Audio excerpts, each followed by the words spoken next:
कामचोर बहू। कांता बहन की दो बहुएं थीं, बड़ी कल्पना और छोटी प्रिया। कल्पना का जैसा नाम वैसा ही काम। सारा दिन कल्पनाओं में रहती, ना कोई काम करती ना कोई धाम। अरे कल्पना बहू, जरा अच्छी सी चटनी पीस दे, आज कुछ मजेदार खाने का मन है। पेट में जलन हो जाएगी माँ जी बुढ़ापे में, और वैसे भी मेरा काम करने का वक्त शाम का है, अब प्रिया को ही बोल दो। इतना कहकर कल्पना वहां से चली जाती है। कांता कल्पना के ऐसे रवैये से काफी परेशान रहती हैं। मैं बना देती हूँ माँ चटनी, ऐसा बोलकर प्रिया माँ को चटनी बनाकर प्लेट में खाने को देती है कि तभी वहां कल्पना आ जाती है। अरे वाह चटनी, जरा चक्कर तो देखूं, बड़े दिन हो गए। अरे नहीं बहू, तू तो रहने ही दे चटनी खाना, पेट में जलन हो जाएगी।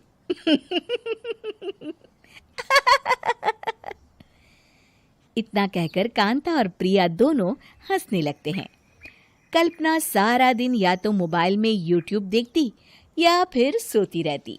उसका कमरा भी बिखरा और गंदा रहता। एक दिन कल्पना का पति अशोक उससे कहता है, अरे कल्पना, जानवर भी उस जगह को साफ कर लेता है जहां वो बैठता है, तुम तो इंसान हो, कैसे इतने गंदे कमरे में रह लेती हो? देखो सारा सामान यहाँ वहां बिखरा पड़ा है। ज्यादा अपनी माँ का बोल ना बोलो। हाँ, कमरा तुम्हारा भी तो है, गंदा लग रहा है तो साफ कर लो। पता नहीं तुम्हारे साथ मैं कैसे जिंदगी बिताऊंगा। इतना कहकर अशोक वहां से चला जाता है।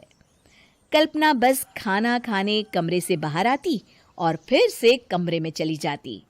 इससे कांता बहन काफी परेशान रहती। एक दिन प्रिया कांता से कहती है, माँ, मैं सारा दिन काम करके थक जाती हूँ, आप कल्पना दीदी से कहिए ना कि सुबह और शाम का काम बांट ले। मैं तो अब सिर्फ एक वक्त का ही काम करूँगी। हाँ।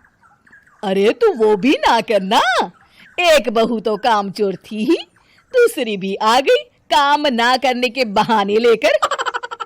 तभी वहां प्रिया का पति रमेश आ जाता है। माँ, मैं देख रहा हूँ भाभी कोई काम नहीं करती, प्रिया सारा दिन घर और रसोई का काम करती है, अब कुछ करो ना माँ। कांता मन में कुछ सोचती है और कल्पना के पास जाती है। कल्पना फोन पर मेकअप करना देख रही होती है।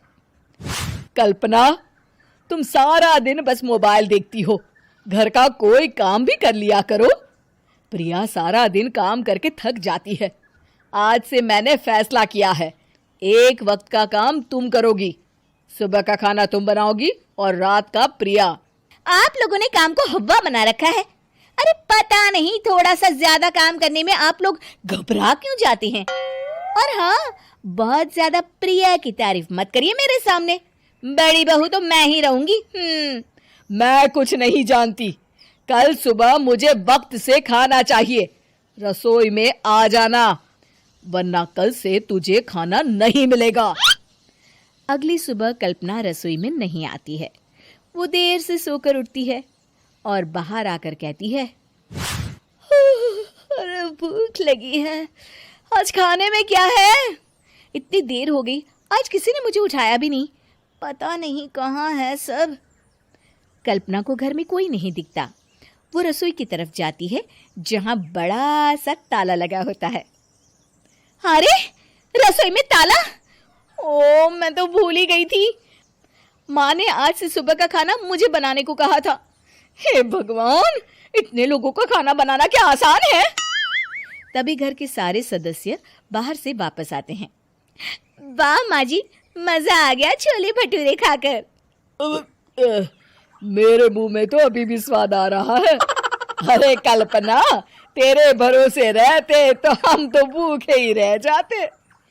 कल्पना को बहुत गुस्सा आ जाता है। अब बहुत हो गया, आज से मैं अपनी रसोई अलग कर रही हूँ, मैं अपना खाना खुद बना लिया करूंगी। कल्पना अपनी रसोई अलग कर लेती है, पर आए दिन उसका देर से उठना और काम न करने की आदत से वो भूखी ही रह जाती थी।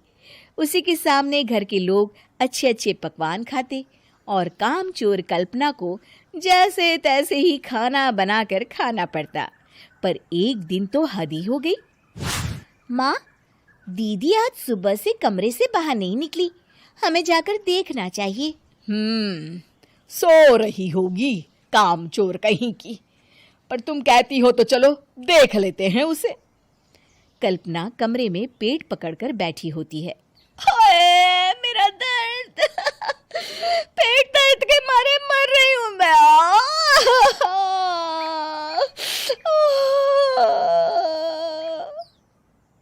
अरे दीदी, क्या हुआ? पेट में दर्द क्यों हो रहा है? डॉक्टर को दिखाया आपने? माँ, कल्पना खड़ी होती है और माँ जी के पास आती है। मुझे माफ कर दीजिए, अब से मैं सारे काम में मदद करूंगी, कभी आलस और काम चोरी नहीं करूंगी। हाँ हाँ, वो तो ठीक है, लेकिन अचानक क्या हो गया जो तू काम करने को तैयार हो गई? कामचोर कल्पना। माँ, लगातार बासी और उल्टा पुल्टा खाना खाने के कारण मेरे पेट में इन्फेक्शन हो गया है। काम न करना पड़े इसलिए मैं 2 दिन का खाना एक दिन ही बना लेती थी।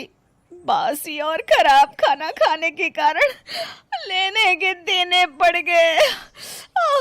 पेट में दर्द हो रहा है। चलो अच्छा हुआ, देर आए दुरुस्त आए।